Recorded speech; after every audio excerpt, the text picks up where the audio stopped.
Good morning, good afternoon, everyone. We're going to get started in just a couple of minutes, just waiting for some of your colleagues to log in since we're right at the top of the hour. But I want to thank everybody for attending today. We'll get to the introductions to our speakers and our panel in a moment. But, just as a reminder for everybody, we put together this cybersecurity thought leadership series now about 18 months ago. We've had probably 6,000 people attend these various sessions. They were designed and at the request of the Nodeware Advisory Council that we should be providing public service announcement type education for SMB leaders as well as for MSPs and MSSPs and resellers and VARs and VADs, quite frankly, about how they can better educate their clients.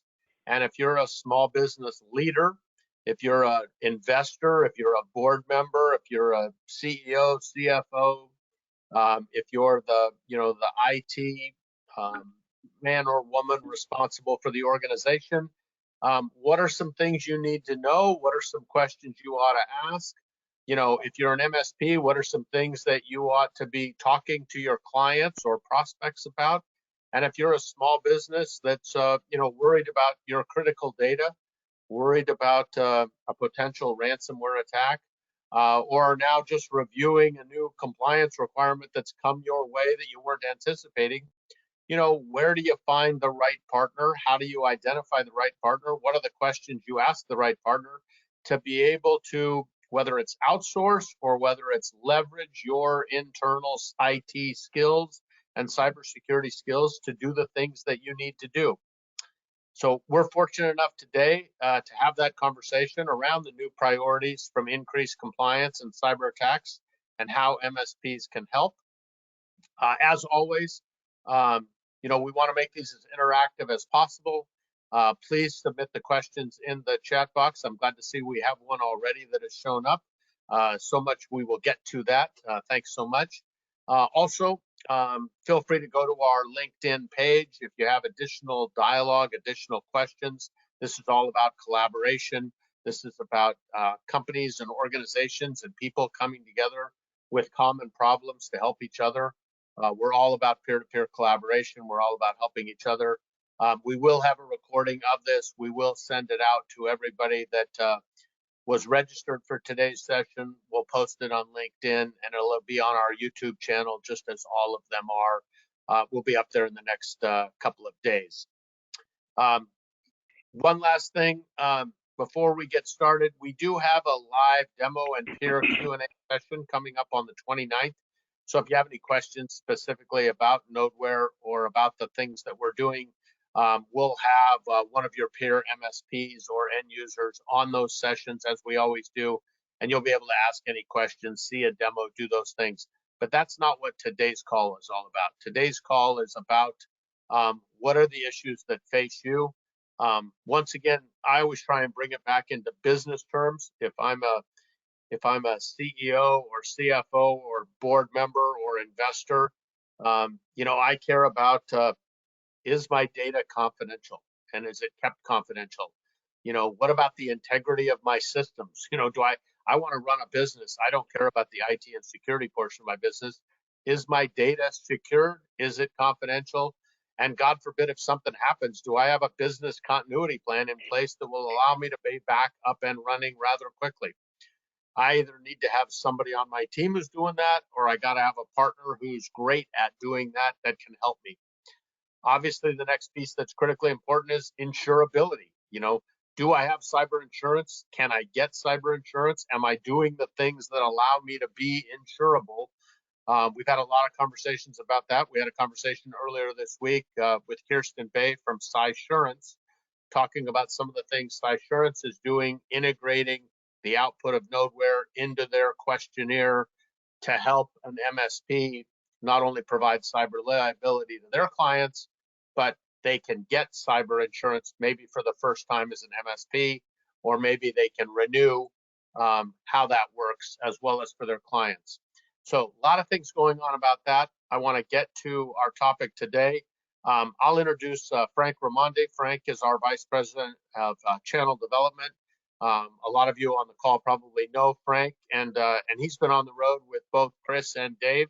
So I'll let him introduce our two panelists today, and we'll kick off today's session. And then I'll get to the first question in the chat box shortly. So with that, Frank. Yeah, thanks, Stuart, and hello, everybody. Two longtime colleagues from the IT industry, and I won't call them old because that's my category. So you guys are much younger than me. But anyway, Dave, I'll let you guys introduce yourselves real quickly, and then I'll ask you. So Dave, why don't you start off? Sure. I'm Dave Sobel. I am host of the Business of Tech podcast. We're the leading independent analysis organization focused on the IT services delivery.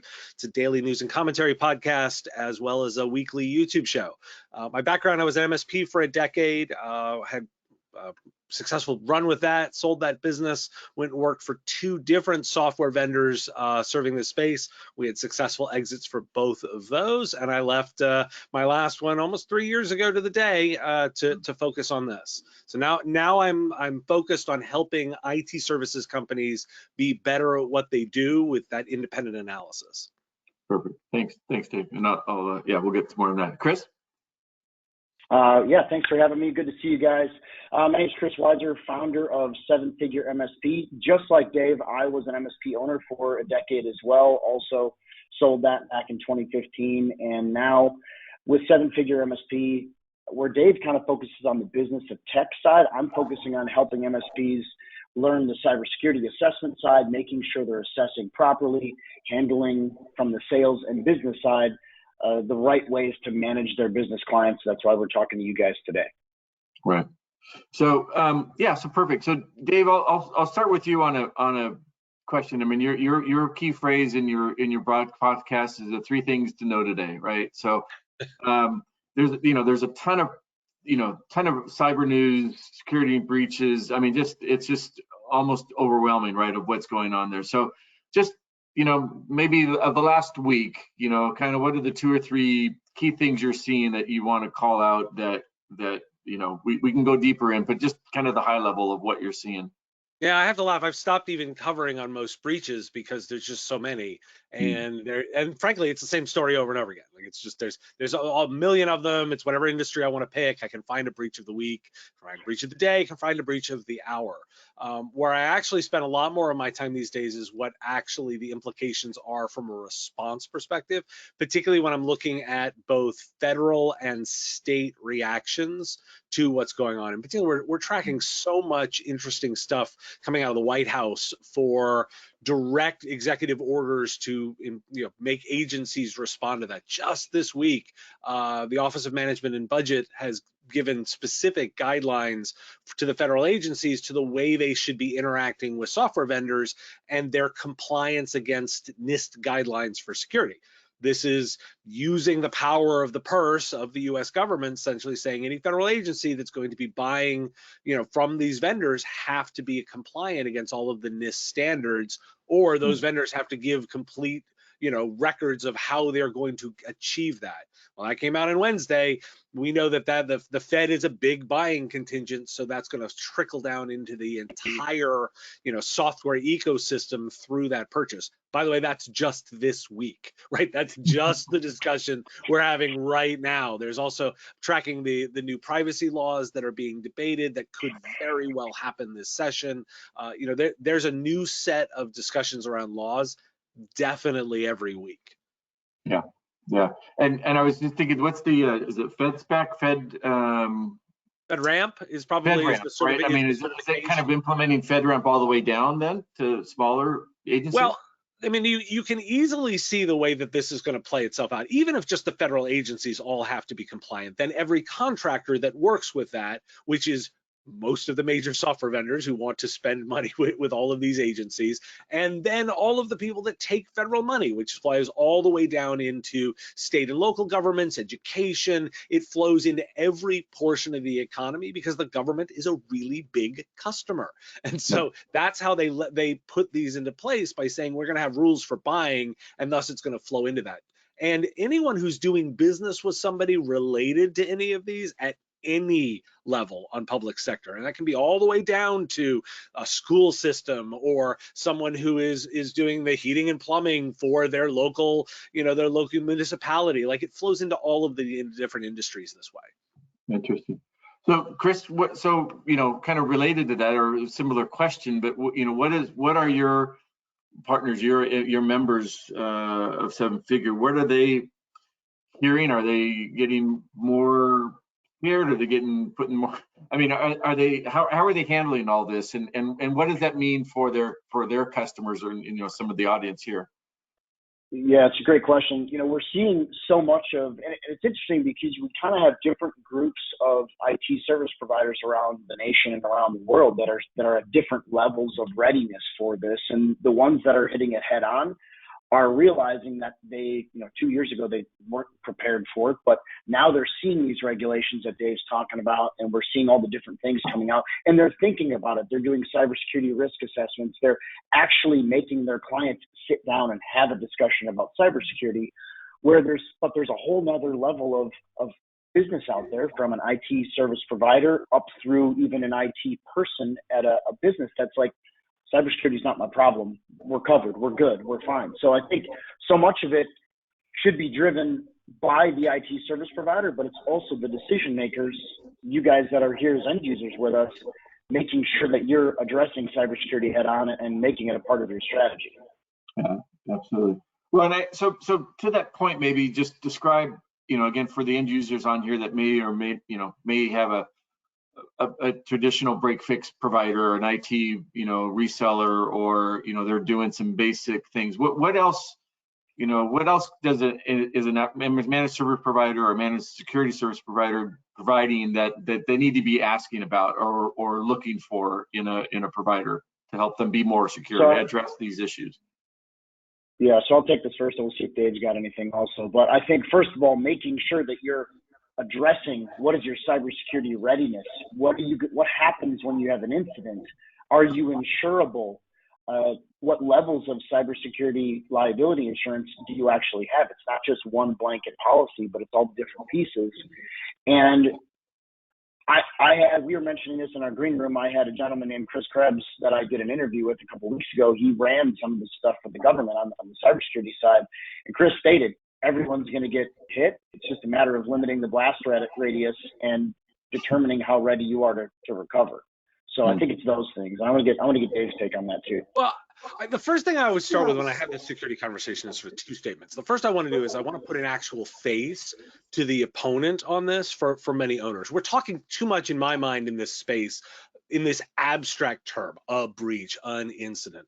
Let's actually talk about what we're dealing with. There are criminal organizations that are targeting extracting money using weapons of technology to get into your business. They are taking hostages. It is much more Tony Soprano than it is random, guy loner in their basement. They have actual organizations. They have developers, they punch in, they have sales and marketing teams, they have financial teams, they have a press office. Kid you not, they have actually a way of making statements to industry about their financial viability, and that way they can market and solicit other people to join their organization. It is an incredibly well organized business. We should give them the respect they deserve as an opponent and not talk about them in an abstract sense. These are actual criminal organizations, generally protected by other nation states that like having the money flowing into their country. So let's call that out, right? So if this was physical, if we could actually see the crime, we'd be having a much different conversation. But the good news is that we, as a society, have started to wake up to this because there have been so many incidents that are actually impacting. I literally just saw some data this week where we can actually track to patient care. People are dying in hospitals because of impact to the services that the hospitals are able to deliver because of ransomware. This is a real threat. And I immediately, every business owner goes, oh, well, I don't have anything. Yes, you do. You have money and you have access to your to other customers and other things you deal, and they just are going for your money. It's a really great business. So let's acknowledge that as sort of the first bit. The second thing that I always like to say on cyber is like, I don't want to spend this money. I'm very realistic as a technology advisor to small businesses. I will say, in my perfect world, I would be spending every dollar that you spend on technology to drive top line revenue. That would be my perfect world. Is I'm helping you drive, sell more, market better, be more efficient. But I also know that I've got to protect your profits, because we have, as I've just acknowledged, really great opponents that are attacking and that are coming after that. And so we have to make sure that we're putting some of our spend into protecting and mitigating that risk, because it will happen. The opponent is so good and so automated, they will eventually win, because they only have to win once. We have to be perfect every single time. So that's kind of it's important to really face this head on. Of the threat is real, we need to understand it and then give it the proper respect. Yeah. So along those lines, let's assume somebody's on the starting path of cyber hygiene, right? And they hear all the news. They what are the one or two things a business needs to start with, right? Where do they start, right? Because you got to crawl, walk, run. You can't just put it all in, whether it's a cost or just a feasibility of disrupting the current business. So what are the one or two things you really got to start with? And both from, let's say, Dave, maybe from the end user side, and Chris, maybe, more what the MSP can help their customers. Again, just limit this panic and be more serious and play into it. Yeah, I mean, for me, when I'm advising anybody in the SMB space, like, I always start with because everyone wants to get to some kind of tool or some kind of approach or some kind of specific action. The first actual thing you need to do is to take a look at your current status and understand what are the things that you need to protect, what are the assets that you need to start thinking about, and then compare those against the risks. What are the risks that we want to protect against? And you think and translate this into very physical things. Do you protect against fire and flood, and do you protect against general business interruption, power failures? You want to put it into that class, right? We want to understand how we're going to handle it and how much risk we're offsetting, because we can never get to perfect, right? I can never say it's going to completely go away. So what are the scenarios that we want to handle about? For most small businesses, actually, they're going to be understanding of the fact that, we're going to want to find a balance where we can get you, in the event of an incident, we have a plan. That's always the first bit. And we can recover in 2 hours, 4 hours, 8 hours. We've measured whatever that process is, and we know what we're comfortable with from a risk perspective and what our exposure will be in the event our data is stolen, our data is ransomed, our data is extorted. Like, what are the risks that we're offsetting? And then we can start building the plan. And ideally, we're doing that by partnering with an expert. Yeah, and what I would say on top of that, great job, Dave, on that. For an MSP or MSSP standpoint, every single relationship now should start with a cybersecurity risk assessment. It shouldn't be just walking in and looking at technology and saying, okay, here's how much the price is going to be. You have to look at the scenario. You have to diagnose before you can prescribe, and you have to have the cybersecurity conversation with your client. And I understand it's a difficult scenario, and just like Dave was talking about, there's been a lot of scenarios historically where we just haven't budgeted for technology a lot because we haven't had to. It just mostly worked. Well, now you have to actually look at it. And a big factor that's coming now is if you have a breach, well, not if, when you have a breach, a compromise, a ransom attack, whatever it's going to be, because it's going to happen, how actually insurable are you? Is your claim going to get paid out? We had a scenario with a client, an MSP client, that did a ransomware cybersecurity assessment for them. They said, nope, we don't want to budget for it. They ended up getting a breach, and the breach got 10% paid because it was a business email compromise, and the employee wasn't educated enough, fell for it, and the insurance company didn't pay. So I think making sure that you do your cybersecurity risk assessments, making sure you have the cybersecurity you need protection conversation, also making sure that your staff, not only your internal staff that your IT providers manage, but your end user clients are educated. Because that's honestly the last line of defense that we kind of have is the human being. Yeah. Well, that's clearly where we're seeing most of the, sort of entry points, right? It's just, I got a phishing email this morning in my inbox that looked pretty darn good, and I was like, I think I would have heard something about this. There's no logo from our company. I've been looking. You look at the URL and you see it's some wacky thing, so you delete it. But no, that's very helpful. And just to throw in a small plug, right? I mean, from the Nodeware standpoint, right? Our vulnerability scanner is doing kind of that first level of identification, right? That level of just the assets that you may have in a network that you forgot about or you didn't know, and how risky they are, how vulnerable they are. So that's a big play. And I know a lot of your members, Chris, have really been jumping on board and looking at it and implementing it, because it's a simple tool that does a lot of complicated things that, again, just as we say, I was posed the question, like, what are the first things you need to do? You need to identify and know where you're at, where you're starting from. And then there's 1,000 other tools you can add on to it. But hey, Frank, I wanted to ask a question that came in, and Dave, maybe you can address this first. One of the questions that came in was around, with all of the regulatory requirements coming out, organizations are starting to get asked for actual non-vendor certifications, right, to offset, the material representations made by the MSPs. And, Dave, maybe from your perspective, where do you see this heading as it relates to certifications of skills? And I know one of our partners, Security Studio, is now implementing a vCISO set of certifications to help provide certifications for organizations that need to hire vCISOs. So just curious kind of where you see that going.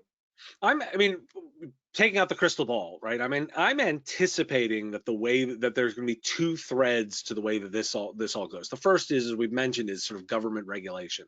There's going to be a bit of a minimum standard that's going to be accepted, saying like, this is the bit that we're going to be doing. And I think it's going to start with with the Fed using its purchasing power, and it'll move toward, at some point, we're going to have some kind of data privacy standards, some kind of it feels inevitable that we're going to get there. It's just how long it takes. But I think the other way this is going to happen is this is going to come from insurance. And I think the way it's going to play out is that we recognize that this is yet one more thing that we need to protect our businesses from. We're in the risk management business, the same way that we worry about risks around fire, flood, continuity, power, business operations, errors and omissions. You have this pile of things as a business owner that you have some risk in.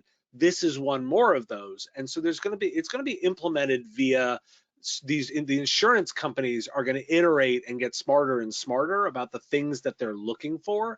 I actually anticipate they're going to move into a technology-driven version of that too. There'll be a technology component as well as a process component that helps them understand where they're at.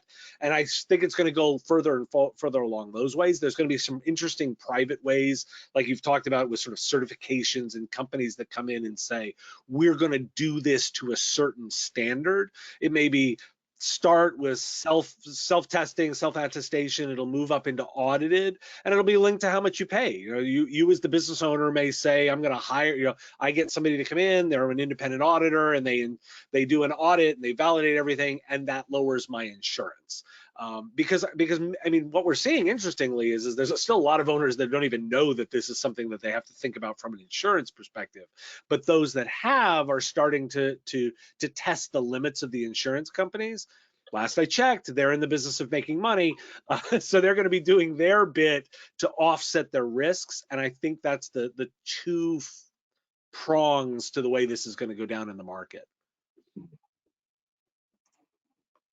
Yeah, just a couple things to add to that, if you don't mind, Stuart. No, Chris, go ahead. I think Dave is right on with the insurance conversation, because the bottom line, already in cyber attacks, the insurance companies are done being the bank. So they're also trying to limit what they're paying out. Dave's right. They're in the business of making money. So if you look at the readiness and the preparedness that most businesses have put into cybersecurity protections, it's been very minimal to this point. And the insurance industry has been paying out basically negligent claims for the last 3, 5, 7 years, whatever. And I think that's going to come to a really quick halt, and you're going to see insurance pushing and accelerating regulation. Well, we're already seeing it. We're seeing some, some state, local, counties, cities, as well as K through 12 that maybe have not focused as much on the IT and cybersecurity as they should have, or quite frankly, they didn't have the skills and budget to be able to. But now they're looking at a situation where they won't be insurable the next time around. And what are they going to do when they can't get insurance because they don't have the right configurations, they don't have the right support, they don't have the right capabilities in place, and how are they going to handle that? We're seeing that happen all over the place. And MSPs are walking away from some of their clients that say, if you're not willing to do these things with us so you are insurable, we don't want to be the MSP on the hook when you're not insured, right, and you come back up to us. But I also want to add a little something to this, because the way we talk about it also makes it imply like there's a certain level of really high complexity. There's just some really basic things that need to be done that most businesses are just too lazy and to bother to do. So let's even call it. So you guys have a vulnerability scanning tool, right? What we're essentially really talking about is making sure your software is up to date, right? We allow businesses to go, oh, dismissed, later, not today, not going to enforce that. Like, there are too many businesses that let that be something that's allowed. For example, or don't enforce multi-factor authentication, requiring that there be, because and moving towards, levels of security with even potentially with, pass keys and physical bits. And by the way, having really great disaster recovery planning, including very good backups that have been tested. Those are kind of basics. And I always look at a small business owner and go, so if I took away your customer list, your entire one, and I took away your financial system, now how's your business? So why are you not bothering to do those basics to protect it? Like, what would happen? I mean, I use myself as an example on this. I'm in technology and I'm paranoid. I have like 5 different backup systems against my data set. I have like 5, everybody. Why? Because I'm in the intellectual property business. My entire business is around producing media content. If something happens to that content, I stop making money. Why wouldn't I protect it like the precious crown jewels of my business that they are, and invest in that and require all of the levels of security that go in there? Everyone in that access, it must have 2-factor authentication, must be at the latest patch levels. Because if something happens and those are taken away from me, I stop making money. But they're not a massively long list of complicated things. It's just the basics. And I get that. It's painful and people don't like the moment of reboot or the fact that they have to occasionally patch their stuff. I get that. Do you like that better than having all of your stuff taken away? Well, I mean, just as an example, we're seeing that today, right? If you look at the FTC safeguard, one of the first things it says for all these auto dealerships is they need to have continuous monitoring. And they used to run Sunday nights. It wasn't that long ago. Sunday night you would take a snapshot of the vulnerability management of your products, and once a week was enough, or once a month, or once a quarter.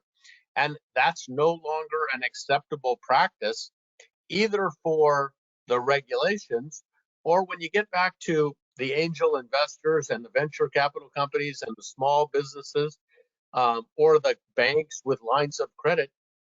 You can't look at what devices are vulnerable on your network once a month or once a quarter and find that to be acceptable by the people that are making sure their money is well protected.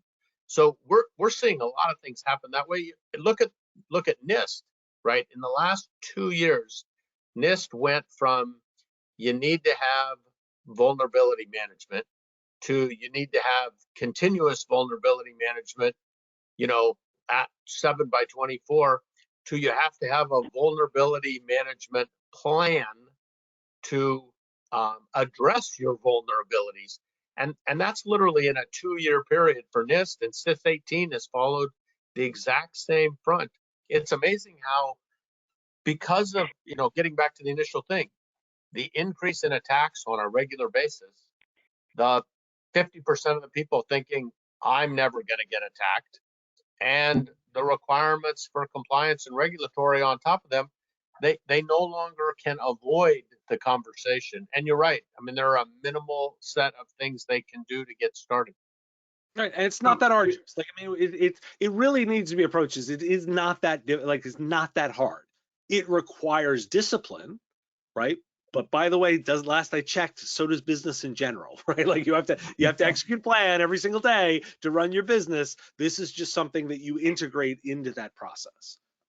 And Chris, I'd be curious your thoughts, but I actually think this is a real differentiator for MSPs to be able to say, we have the documented discipline to be able to support you the way you need to be supported to make sure you are insurable, you meet the compliance requirements. Because to Dave's point, where they're not difficult, the discipline is critically important.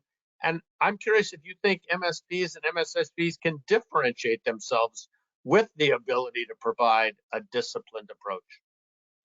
Yeah, Dave brings up so many good points because it's super basic, but the problem is if we go back to the relationship that the business has had with IT, technology, internal and external for the last, since your business journey started, they've never had to think about that. So now it's a reframe the mindset scenario, and we've existed for 20 years without budgeting for IT. Why do we have to now? And so much of it is, remember my comments before, starting with that cybersecurity risk assessment, making sure you're laying it out for them, making sure they're understanding. And we're definitely seeing businesses out there that are thumbing their nose up at the whole thing. I'm not going to spend money. I'm not going to do this. But there's absolutely businesses that are taking the steps and saying, okay, we understand. You've educated us. You've had the cybersecurity discussion. We see our risk. We're ready to do it. So to fully answer your question, I think it can be a huge differentiator, but you as an MSP owner have to push it. You have to enforce it. You have to kind of draw a line in the sand. Like, okay, you don't want to spend money on IT, that's fine, but we're not going to be left holding the bag either. And here's what we're going to happen in that scenario. And I think that's really important. Well, and I think I'd be curious, but I think there's some MSPs that are going to have to say, if you don't do these things, we are no longer interested in being your MSP because we do not want the potential risk, or at least the table turned to we didn't do what we were supposed to do when you didn't have these systems in place. I'll be curious to see if there's some pushback from some MSPs or MSSPs to make sure their clients are doing what they say they were going to do. Well, it's definitely there. Really. Yeah, I mean, we've seen a number of them that that have tried to do it point, and then now they're just kind of to that point where they don't want to take on a client unless they take their full stack, right? I mean, if the MSP is offering, there might be a 10-point security plan, right? Cybersecurity plan that starts with firewalls and vulnerability and patch management, the whole things that they offer. And we have one of our regular Josh that the customer doesn't want all 10 the full stack, they don't bring them on. I mean, it's simple as that. There's too much risk to his business by not protecting his clients. Kind of right. simply, right? And every MSP and will need to make the decision about whether or not they want to take on the risk of a business owner that doesn't value their own business.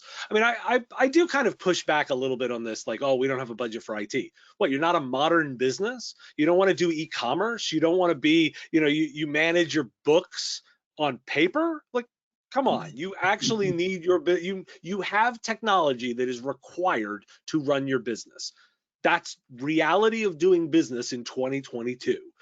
Now you can choose to be good at it, right? Like you can invest in digital marketing, e-com. You can drive into digital experiences. You can really use technology to be good as a business owner at delivering in the modern world, which, by the way, customers expect. It's a barrier to entry now. Or you can cling to this old idea that maybe I don't actually need to spend any money in technology. Okay, And by the way, MSPs, you're going to need to make a decision about which customers you want to work with. I'm 100% with you. Not all of them are worth it, right? Like if they're not willing to invest in their own business, perhaps it's not a viable customer. and do you want to take on that risk themselves? Or find ways to take those customers that are in the middle, right? That are trying to transform, and you can help use technology to drive to the top. I use a measurement system I call good, better, best when I advise technology companies about the way to work with their customers. Look, you've got to manage the expenses of an IT spend. That's good.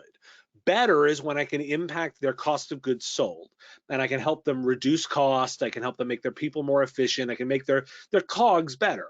And best is when I can drive top line revenue by expanding their ability to reach new customers, right? Take on more customers. And if I can drive top line revenue and then secure it the whole way through, that's a great technology investment. And by the way, most business owners will spend money. When you say spend $1 with me on technology and you're going to get $2 back at the top line, they're going to do that. So we got a question about with the lack of definition. He says that MSPs and MSSPs are marketing terms, not certifications. Do you suggest IT providers partner with certified, degreed partners as a way to do that? And I think what they're saying is, should MSP business organizations have certifications as part of their employee base, if I look at this correctly? Well, I'll take that on, because I am pro certification in our space. I do think at some point it's going to happen. I think it's going to come to the space, and I think I'm very pro the idea because I want a way of proving that. I think the interim step will be that kind of auditing through insurers, like the ability to deliver cyber insurance and have that validated will be the interim step. I would encourage, any IT provider to get some level of professional way of certifying they're good at what they do, and then be as transparent as you can with your processes to show the discipline that you're putting forth. Yeah, and I agree with what Dave's saying, and we see a little bit of this now in like the CompTIA cybersecurity trust mark. So there's some of it, but the challenge is there's no actual compliance or legislation that you have to do to be an MSP, and it's been self-regulated forever. So I think we're going to see some type of a regulation that's going to come down from the government, which is, I don't think it's going to happen. It's just that we prefer to be self-regulated, which is what I think Dave and I are trying. We're all trying to do this that are in this industry. So I think so much of it starts with common sense business practice, along with looking at this, and what's going to be the driver of that legislation is going to be your insurance industry pushing and pushing and pushing. And I'll add a little bit more. There are standards, particularly those coming out of NIST, that are very clear on what's appropriate and what's not. And you can do work that aligns your way of doing business as an IT provider or internal IT against NIST standards and show that you are doing all of the recommended things. There is a process for that. So even without, a full-on stamp of audited approval, you can align yourselves with the guidance coming out of NIST and say, this is how we do that, and we make sure that we are doing the guidance that has been published. And that's a US example. There's the UK Cybersecurity Center. There's an Australian version. Like for every other countries, just to acknowledge there are other ways of doing it too. In the US, it's NIST. It reminds me, we had this conversation a couple months ago around zero trust, right? And zero trust is being pushed, albeit as a marketing term, as a definition, you can call it what you like, kind of to the Fortune 2000. But we've, Ed Amorosa, one of our partners at Tag Cyber, the former global CISO at AT&T, and Gary, the former CISO at USAA as part of the National Cybersecurity Center, their emphasis was, even if you're a small business, you got to do continuous monitoring to get started on the path to zero trust if you ever get there. And I just think that's kind of one of the areas you're talking about, right? How do you get started? How do you do a couple of things well to give yourself a chance? And maybe we can elaborate a little bit on what are a couple of steps that somebody, if you're a small business and all you do is have some IT desktop support break fix stuff, what are a couple of things that either you ought to do as a small business that you ought to be looking at an MSP for, or maybe, and Chris, maybe you can start with this. If you're an MSP that's providing IT only desktop support, what are the first few things that you ought to suggest to get people on the path to be a little bit, safer, smarter, stronger? And how do you do that? So first thing I probably would look at, I don't care if you're an MSP or an end user business, you should look at getting some type of a cybercrime liability policy, and you're going to have to fill out an application for that. Dive deep into it. The application is going to go through. Now they've changed so dramatically in the last year. It went from a 2-page application that was just like, what's your revenue, blah, blah, blah. Now it's detailing what are you all using for all of your policies and your pieces, and are you doing actual disaster recovery? Are you doing multi-factor authentication? So it's going through a lot of that, and you're going to have to fill out. If you're an end user, you're going to have to look at that policy and fill it out and go through it. If you are an MSP, you're going to have to do the same thing. And I think that's a really good place to start. And then some basic tools. Notor is a great example of that, to make sure that your team is doing the right pieces. But from an MSP standpoint, especially an insurance side, into cybersecurity risk assessments, even internally looking at your own self, what are you doing and what policies are you following? Dave? So I'm gonna take the big picture approach on this, and I'm gonna say, actually, I think the number one thing that I want small business owners to do, and I want MSPs to do, is I want you to embrace the idea of this is a constant battle, not a point in time. Oftentimes we treat this as, I've done this checklist, and I've check, and now I've done the things, and now I'm okay.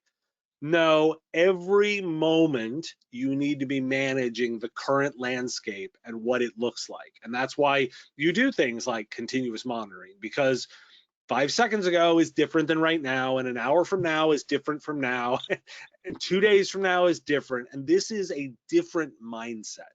And the reason zero trust works is because the idea is you're putting yourself in a place where you never believe that things are right. And so you're always in a place of checking, constantly checking. And if you can put yourself into that mindset, you can be much more disciplined about the way you approach that. Always being paranoid that you're ready to respond to the thing that will happen, not saying, I've done 4 things, I'm okay. Because once you change your mindset around that, you're making decisions continually about, is this worth the effort to do further risk reduction, or have I done the things that for my current moment are different? And if you can change your mindset around that, it really does change the discipline and the rhythm of the way that you work. Yeah, that's huge. It's hard. It's easy for me to say. It's very hard to do. But I focus on it because it's important to have that mindset, and have some healthy paranoia, right? Like it's okay to have the healthy paranoia and constantly be checking. But the rhythm and the discipline of the constant checking is what gets you into that place of knowing, all right, I am managing this risk because I am continually on top of it. Well, to that Frank, point, you think really quick, Frank, on this also. This has to be a business top-down decision. This can't be just like a mindset. Oh, we're just going to think about this once in a while. Dave's spot on. It's a shift now. Like, we're moving to a cybersecurity first organization as an end user and as a managed service provider, a tech company. You have to make a decision that we are going to think of cybersecurity as a model now, and that's different than both sides have been forever, but it's just a change now because the threats are. I mean, you used to just think, you needed a PC with some access to stuff, then you needed servers, then you needed, it's the evolution. And now, and it's sort of like, even if you look at hardware as a service, right? Or anything as a service, where you used to be, you'd buy a big infrastructure and you'd get it to work and great and get all the things done and then just transition. And now it's almost like security is the first thing. What do I need to do to really keep my business, drive my business, grow my business? And it starts with security, because that could kill any one of those three options you're trying to, move on. And it's about being minimalist too. Like there's actually a minimalist approach to this. It's one of the things that I talk with a lot of customers about is like, well, maybe you want to focus on having like the least amount of data to do what you're doing, because that exposes and minimizes the asset that you have that they might come out after you. And by the way, if something happens, you have the least possible doing, and have the least possible number of systems and the least possible number of connections. That's the idea that helps you, because you want to be doing your things to minimize and be efficient, right? Have the right things that help you drive the business, that are required, but also have not expanded the attack surface, right? And so this is it's a discipline to the way that you think. Yeah. So let me throw a little curveball into the mix here. We hadn't talked about this before, but so, a few years ago, right, everything was moving to the cloud, right? And cloud was going to save everything and everybody, and that was the only way to go. There's some risks just with being all in the cloud, and so we're seeing some. I've been hearing a lot more people, bringing some devices back on-prem, or some, there was a hybrid talk a while ago, but now it's kind of a really hybrid and it's co-managed, blah, blah, blah.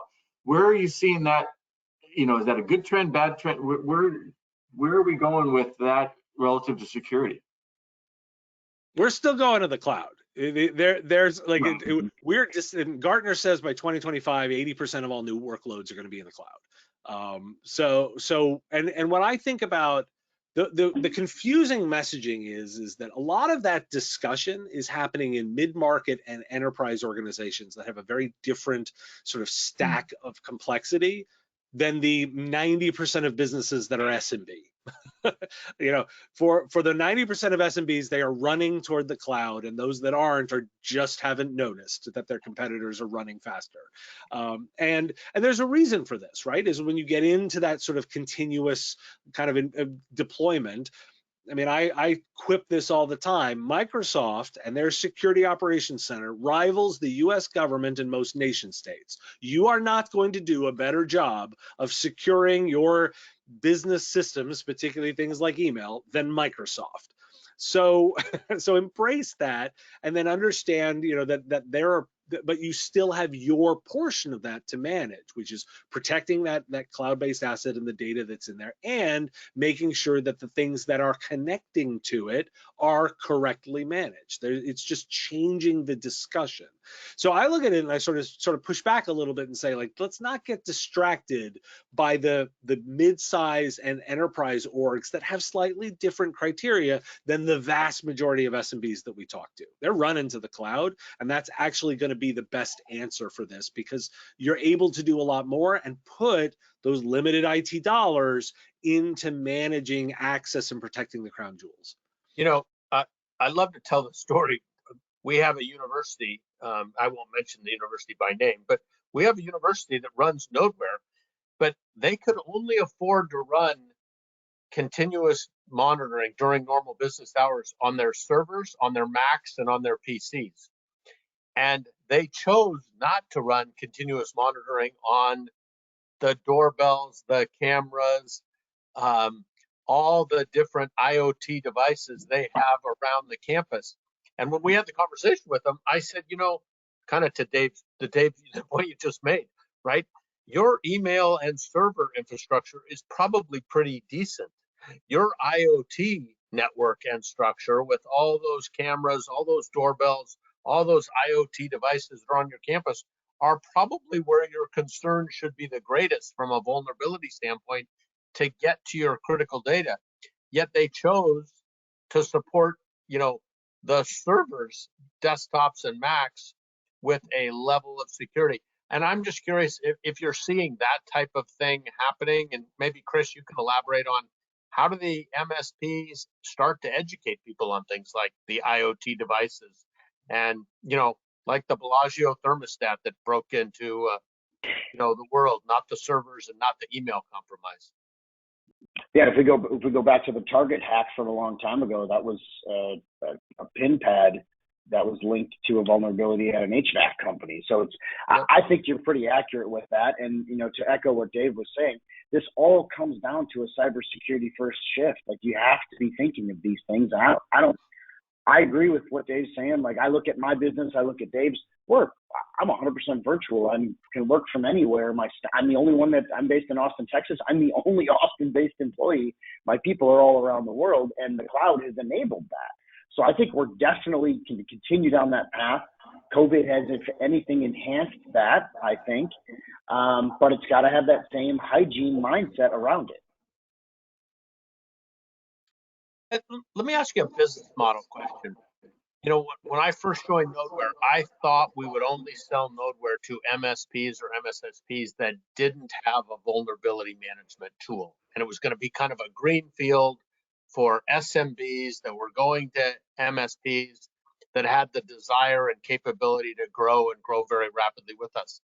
But what we're now seeing is we have a lot of MSPs that have the traditional competitors, right, if you will, you know, the Qualises, the Arctic Wolfs, the world, but they have them running quarterly or monthly or Sunday nights. And now they're bringing in Nodeware, and they're going to their clients and say, if you want to stay on your traditional contract with us, we'll scan, you know, once every 30 days, and we'll give you 30-day updates. But for a little bit more money, we can give you continuous monitoring during normal business hours, you know, and give you a lot more peace of mind, and it doesn't cost you much more. And they're using it as a way to provide a significant value add that the end users can see is a good return on their investment from a ransomware vulnerability standpoint. I'm curious if you're seeing that happen in the marketplace a lot. So from my standpoint, one of the things that we do to our MSP and MSSP clients is we say, my recommendation is, let's do what the best is. I agree that the continuous monitoring is the best. For many years, it was, well, you heard Dave mention his good, better, best in the IT industry, in the MSP industry. It was, the good was, oh, well, let's handle the price objection by pulling things out, which was usually against best mindset. Now, my mindset and my goal is to get an MSP to look at a network and say, if budget wasn't an issue, what would we do? And that's what we recommend they put in, because that's your kind of creme de la creme. That's how you're going to get your insurance policies paid out. That's how you're going to get actually approved. Continuous monitoring should be part of that. Those things should be part of those things. It's just making sure that you sell the right way and have the right systems so you can actually afford to put that in with a decent profit margin. My take on this has always been this: look, both sides of the equation are in the risk management business. The original promise of managed services and working with somebody on an ongoing basis is that you're going to put them both on the same side of the risk, and you're going to get their business goals aligned. There is tension inherent in the security decision, and for me, I don't want to actually have sort of one way of doing it. I recognize there's a whole different ways of going to market. You can go all in, fully standardized. You can go all the way to the other end where you're just purely an advisor, right? And you're giving customers direction, and then what they do with it is theirs to do. What I always want to make sure is that everyone has very clear definitions of what the risk is. If it's a very clear agreement on risk, then I'm comfortable with whatever arrangements they have. But if there's a disconnect, that's the problem. And so to your example, like, so that customer that elects only to scan once every 30 days, if they know the risks and they've signed up to that, knowing what they bought into, okay, they've accepted the risk, and I'm comfortable with that. Where I'm uncomfortable is if they say, well, we bought that, but we thought they were covering more. That gap, that's what I always worry about is, look, everybody can go to market any way they want, as long as everybody understands what they're getting what they're getting, what their risk is. Well, and I think to that point, if the MSP can do a better job of articulating, you know, what's the business you're in, what's the business processes you have, and what's the business risk you're willing to take, and the better they can quantify that, you know, I think the better the MSP can be the proven partner and provide a level of not only expertise, but but a partnership into, their business and the impact of their business. Yeah, and Stuart, if you that's think where about the trick is. going back.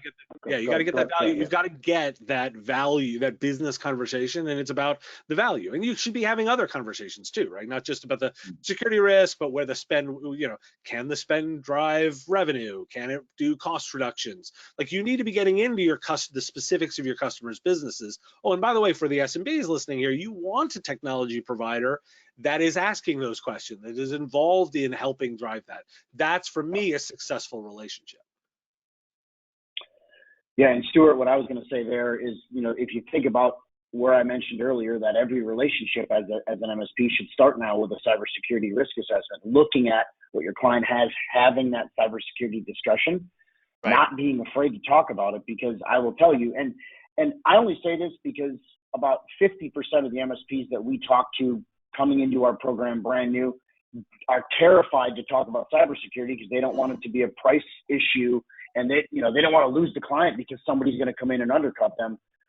You have to have that discussion now, because it's either going to be you have that discussion, or they're going to get hacked, then you're going to have it, or the insurance company is going to come in, they're going to have it. So you need to be the one that leads that charge.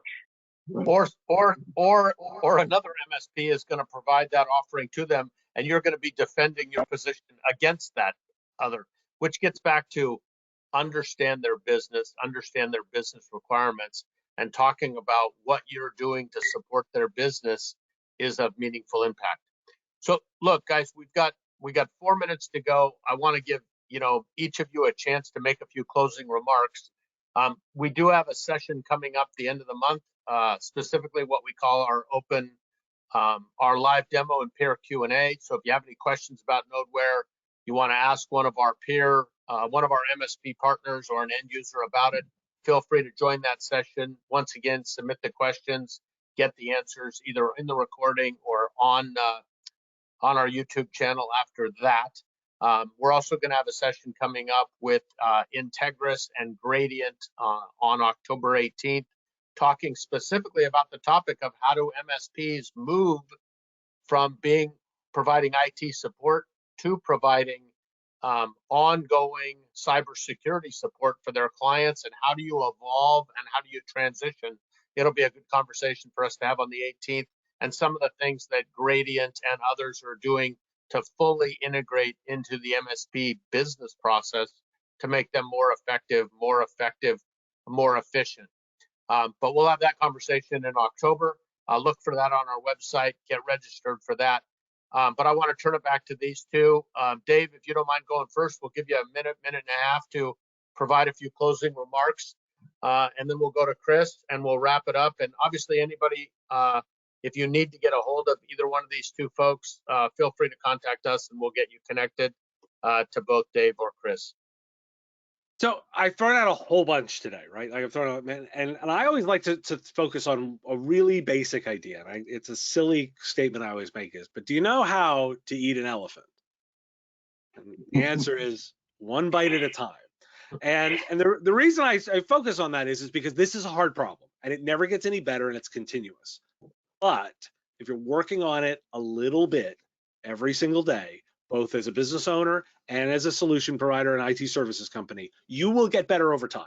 Because by the way, the goal is to get better over time, knowing you will never achieve perfection because it's impossible. So every single day you do a little bit more to be a little bit better at this. And that's what makes the difference. If you're thinking you're going to come in and everything's going to be magically better with one movement, that's not how this works. But if you take it one bite at a time, you will get there and you will be able to maintain it because you've built the discipline to do so. Great point. Chris? Yeah, I love that. And Dave, great job today. A lot of good discussions with this whole thing. I will actually leave you guys with, we talked about that cybersecurity first mindset. That's got, if you're an end user, you have to be thinking about cybersecurity. If you're a managed service provider, you have to be focusing on cybersecurity. I know it's not fun to have these discussions with your high levels or your clients if you're an MSP, but lead with that. Most of the time, what we're actually seeing now is the MSP talks to the client, and the client says, "Oh, we were wondering when you were going to talk to us about this."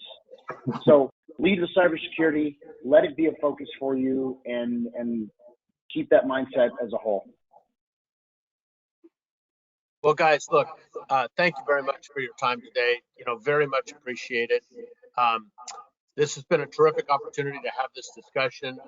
Anybody that's on the line, if there's future topics that you think are important regarding these public service announcement webinars that we do a couple of them a month.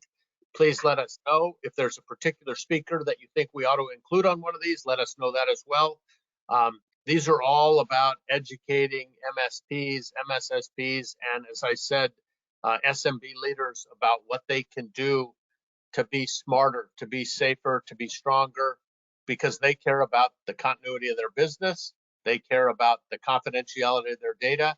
And God forbid if something happens, they care about the business continuity of getting back to running the business they were brought on board to do, which was probably not IT. So with that, we'll leave it to the end of today's session. Thanks for attending. We'll have it on YouTube. And if you have any questions, please follow up with us and we'll get you connected with either one of our speakers. Frank, Dave, Chris, thanks so much for your time today.